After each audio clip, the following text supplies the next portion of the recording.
El claro y risueño vio de Gudena en la Jutlandia del norte, besa las lindes de un bosque inmenso que penetra muy adentro en el país. Álzase el terreno en albardilla, formando como un antemural a través del bosque, a cuyo oeste se levanta una choza de aldeanos rodeada de tierras labrantías, aunque livianas, pues la arena abunda entre la avena y la cebada que allí crecen con dificultad. Hace cierto número de años, Jeppe Jaens, que así se llamaba el aldeano, se ocupaba durante el verano en las faenas de la labranza, y llegado el invierno fabricaba zuecos. Tenía un aprendiz que, como él, sabía hacer este calzado de madera de modo que fuese sólido al par que ligero, y tuviese buen aspecto. Fabricaban también cucharas y otros enseres que se vendían bien, y poco a poco, Jeppe Jaens llegó a una especie de bienestar.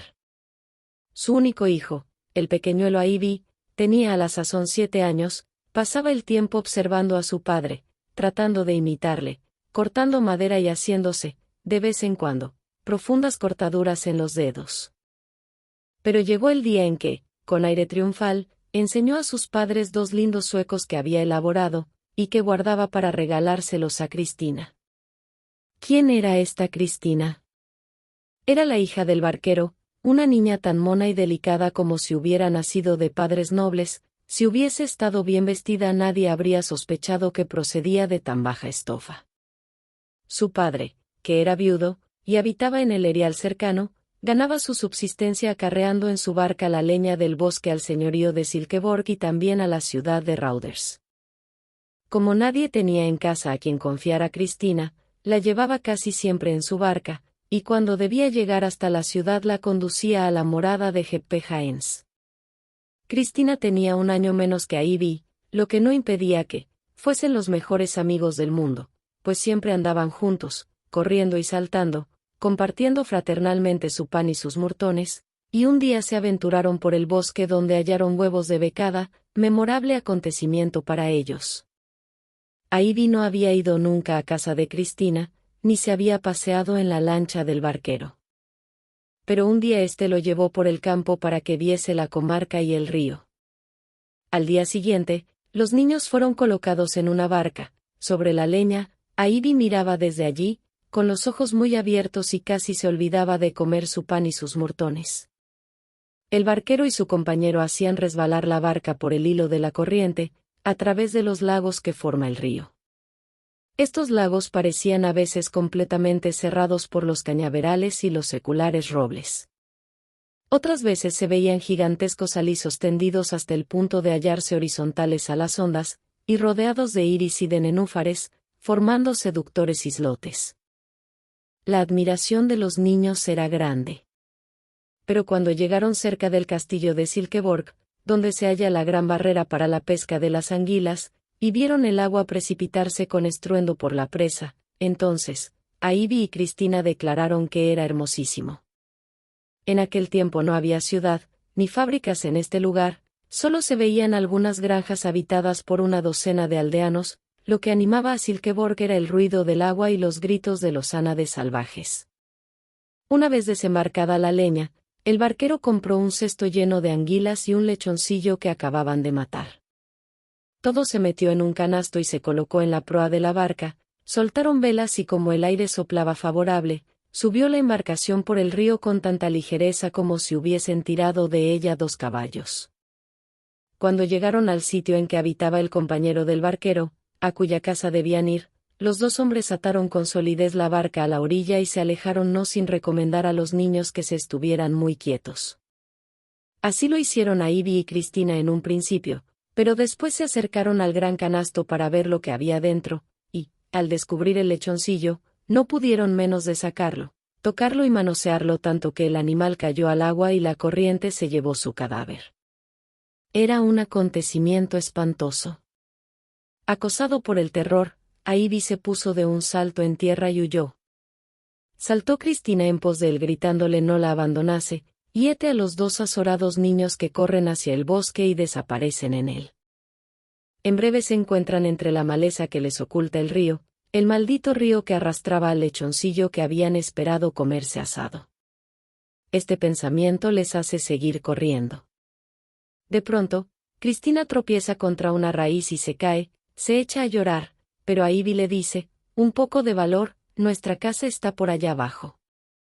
Pero no había casa alguna, ni chica, ni grande. Los pobres niños siguen anda que andarás, haciendo crujir bajo sus plantas las hojas secas y las ramas muertas del año anterior. De improviso llegan a sus oídos voces fuertes de hombre, y se paran para escuchar, pero les horroriza el graznido de un cuervo y sus piernas recobran el movimiento. Cuadro tentador. Los murtones más hermosos que han visto en su vida les cierran el paso, todo lo olvidan, lechoncillo, espantoso pánico, y se ponen a comer la deliciosa fruta, embadurnándose de encarnado y azul los labios y las mejillas. Los gritos hombrunos resuenan de nuevo a lo lejos. Nos van a castigar de lo lindo, dice Cristina. Ocultémonos en casa de papá, responde a Ivy, es por este lado del bosque. Llegaron a una senda y siguieron por ella, pero no conducía a casa de Jeppe Jaens. Pasó la tarde, llegó la noche con sus tinieblas que daban mucho miedo a los niños, reinaba un silencio profundo interrumpido solamente, de vez en cuando, por los gritos lúgubres del búho o de otras aves nocturnas. Aunque estaban muy cansados seguían andando y acabaron por extraviarse en la maleza. Cristina lloraba, lo que hizo llorar también a Ivy, pero, después de haber gimoteado algún tiempo, se tendieron entre las hojas secas y se quedaron dormidos. Alto se encontraba el sol en el horizonte cuando se despertaron ateridos. Por entre los árboles vieron una colina pelada y acudieron a ella para calentarse a los rayos del sol. Ivy pensaba que desde aquella altura descubriría la casa de sus padres, pero estaban muy lejos de ella, en muy distinto sitio del bosque. Subieron a la meseta de la colina, a cuyo lado opuesto vieron un hermoso lago de verdes y transparentes aguas. Infinitos peces nadaban por la superficie, calentándose al sol. Al lado de ellos, Ivy notó un avellano cargado de fruto y no tardó en procurarse una cantidad suficiente que comió con su amiguita. Con el bocado en la boca, se quedaron de pronto estáticos, viendo delante de sí, como si hubiese brotado del suelo, una vieja de elevada estatura, rostro cobrizo, cabello lustroso y ojos relucientes como los de una negra. Llevaba un morral a la espalda y un cayado en la diestra. Era una gitana. La mujer les habló, pero en el primer momento no les dejó el miedo comprender su habla. Ella les enseñó 3 avellanas muy gordas que tenía en la mano y les repitió que eran avellanas mágicas que encerraban cosas soberbias. Al fin y al cabo, Ivy se atrevió a mirarla cara a cara. Hablaba con tanta dulzura que Ivy le preguntó si quería darle las avellanas. La gitana se las dio y cogió otras en el árbol. Ivy y Cristina miraban las 3 avellanas con asombro. ¿Habría dentro de esta un carruaje y 2 caballos? Preguntó Ivy. Contiene un carruaje dorada tirado por 2 caballos de oro, respondió la gitana. Entonces, dámela, dijo Cristina. Y el niño se la dio. La gitana se la ató en un pico de su pañoleta. Y en esta, replicó Ivy, ¿habría una pañoleta tan bonita como la que tiene al cuello Cristina?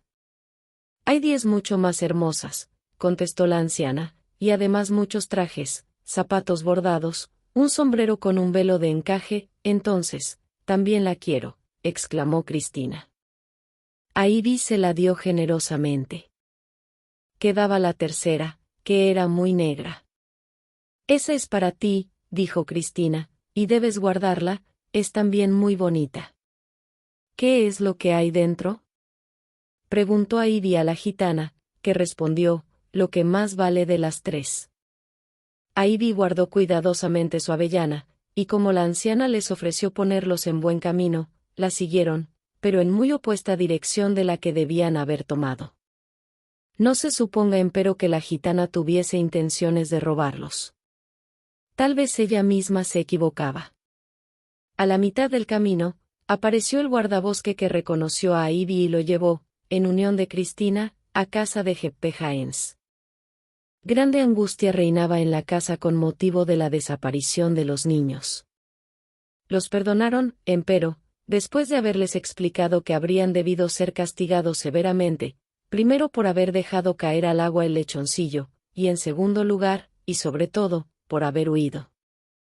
Acompañaron a Cristina al hogar paterno y el niño permaneció en la choza de la linde del bosque. Lo primero que hizo por la noche, al verse solo, fue sacar del bolsillo la avellana que contenía una cosa de más valor que un carruaje dorado. La colocó con atención entre la puerta y uno de sus goznes y apretó. Saltó la cáscara, no había avellana, pues la había devorado un gusano, y solo encerraba algo negruzco, parecido al rapé o a la tierra. Esto había pensado yo desde luego, se dijo a Ivy, ¿cómo podía caber en esta avellana una cosa tan preciada, lo mejor que existe? Cristina no encontrará tampoco sus hermosos trajes, ni su carruaje dorado tirado por 2 caballos de oro. 2. El invierno vino y tras la primavera y pasaron varios años. A Ivy debía comulgar por vez primera y ser confirmado, con cuyo motivo fue llevado a casa del cura de la aldea más próxima para recibir la instrucción religiosa. Por aquella época, el padre de Cristina fue a visitar a los padres de Ivy y les notificó que iba a emplear a su hija. Se le presentaba una ocasión propicia.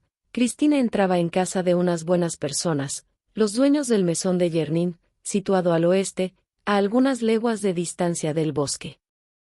Debía permanecer en la casa, ayudando a los dueños, hasta que efectuase su primera comunión, y si para entonces se había portado con celo y laboriosidad, cosa que no podía dudarse, los mesoneros tenían la intención de conservarla como su propia hija. Fueron a buscar a Ivy para que pudiese decir adiós a Cristina, pues les llamaban los 2 prometidos. Al momento de partir, Cristina enseñó a Ivy las 2 avellanas que le había dado en el bosque, agregando que conservaba también con cuidado, en su baúl, los lindos zuecos que había fabricado siendo niño y que le había regalado. Y después de esto, se separaron. A Ivy fue confirmado. Cuando volvió al lado de su madre se halló con que había muerto el autor de sus días, trabajaba en invierno haciendo zuecos y en verano cultivaba su campo para economizar a su madre un labrador. De vez en cuando se recibían noticias de Cristina por algún correo o algún ordinario. La niña se hallaba muy bien en casa del mesonero. Cuando la confirmaron escribió una larga carta a su padre, en la que daba cariñosos recuerdos para Ivy y su madre. Contaba que su ama le había regalado 6 camisas nuevas y un hermoso traje que apenas se había puesto. Buenas noticias eran estas. En la primavera siguiente, llamaron un día a la puerta de la madre de Ivy, era el barquero con su hija Cristina. La joven había venido a visitar a su padre, aprovechando la ocasión de un carruaje de la posada que pasaba por allí. Linda estaba Cristina como una señorita de la ciudad. Llevaba un vestido que le sentaba muy bien, pues se lo habían hecho a su medida, este no era un vestido viejo de su ama. Cristina estaba pues muy bien ataviada y Ivy llevaba su traje de todos los días. No pudo pronunciar una palabra, pero cogió una mano de la joven que guardó entre las suyas. Se sentía muy contento, pero no podía menear su lengua. Cristina, por el contrario, hablaba como una cotorra, contándolo todo, y abrazó a Ivy sin la menor cortedad. ¿No me has reconocido al momento?, le dijo Cristina cuando estuvieron solos, te has quedado mudo como un pez. En efecto, Ivy permanecía agitado, confuso, sin soltar la mano de la joven. Al fin recuperó la palabra, es que te has vuelto una señorita muy elegante, mientras que yo estoy vestido como un pobre pelagatos. Pero, si supieses cuánto he pensado en ti y en nuestros años de infancia. Y fueron a pasearse del brazo por el terreno que se extendía detrás de la casa, mirando los alrededores, el río, el bosque, las colinas cubiertas de brezos. Ivy pensaba más que hablaba, pero, cuando volvieron, era cosa evidente para él que Cristina debía ser su esposa. Siempre los habían llamado los prometidos. El asunto le parecía claro, estaban los 2 desposados, aunque ninguno de los 2 se hubiese explicado nunca. Cristina debía volver aquella misma noche a la aldea, pues el carruaje del mesón pasaba al alba. Su padre la acompañó en unión de Ivy. La noche era hermosa, la luna y las estrellas brillaban en el cielo. cuando hubieron llegado y que Ivy hubo cogido entre las suyas la mano de la joven, no sabía cómo separarse de ella. La miraba con atención y pronunció estas palabras con esfuerzo, como que le salían de lo profundo del alma: si no estás muy acostumbrada a la elegancia, Cristina mía, y si puedes acostumbrarte a habitar en casa de mi madre como mi esposa, ¿nos casaremos un día? Pero, aún podemos esperar. Eso es, respondió ella estrechándole una mano. No nos apresuremos. Tengo confianza en ti y creo que te amo, pero quiero asegurarme de ello. Ivy la besó con ternura y se separaron. Al volver dijo al barquero que Cristina y él estaban como prometidos y esta vez de veras, a lo que el padre contestó que nunca había deseado otra cosa. Acompañó a Ivy a su casa donde permaneció hasta muy tarde, hablando con la madre del chico del próximo casamiento. Pasó un año durante el cual se cambiaron entre Ivy y Cristina 2 cartas en las que se juraban fidelidad eterna. Un día, el barquero fue a ver a Ivy y a cumplimentarlo en nombre de Cristina. Luego, se puso a contar muchas cosas, pero sin hilación y con embarazo. Al fin, Ivy acabó por sacar en claro lo que sigue: Cristina se había vuelto más bonita todavía. Todo el mundo la quería y la mimaba. El hijo del mesonero, que desempeñaba un gran empleo en un establecimiento de Copenhague, había ido a Yernin a pasar algunos días, había encontrado a la niña encantadora y había sabido agradarla. Los padres estaban muy contentos de que los muchachos se gustasen. Pero Cristina no había olvidado cuánto la quería a Ivy y estaba dispuesta a rechazar su felicidad. Y esto diciendo, el barquero se calló, más embarazado que al principio. Ivy había escuchado todo esto sin decir una palabra, pero más blanco que la pared.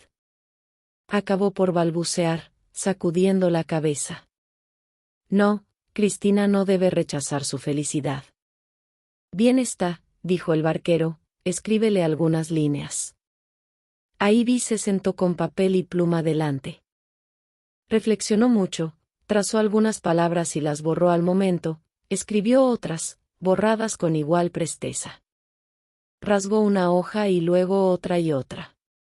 Solo al día siguiente logró escribir la carta que va a leerse y que, por conducto del barquero, llegó a manos de Cristina: he leído la carta que has dirigido a tu padre.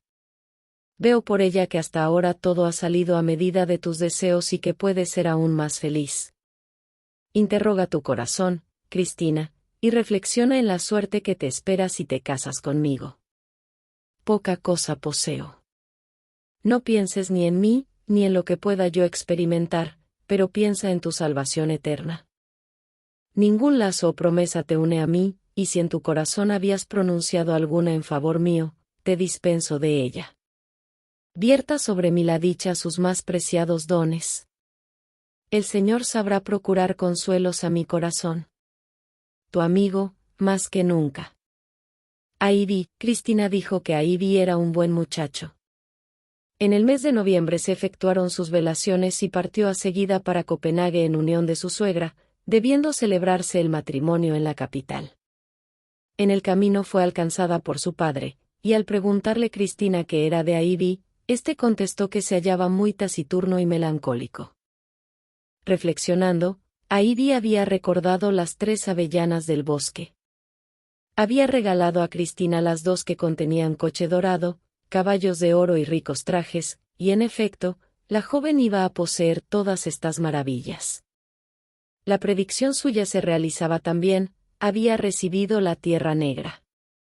Es lo mejor que hay, había dicho la gitana. ¿Cómo acertaba?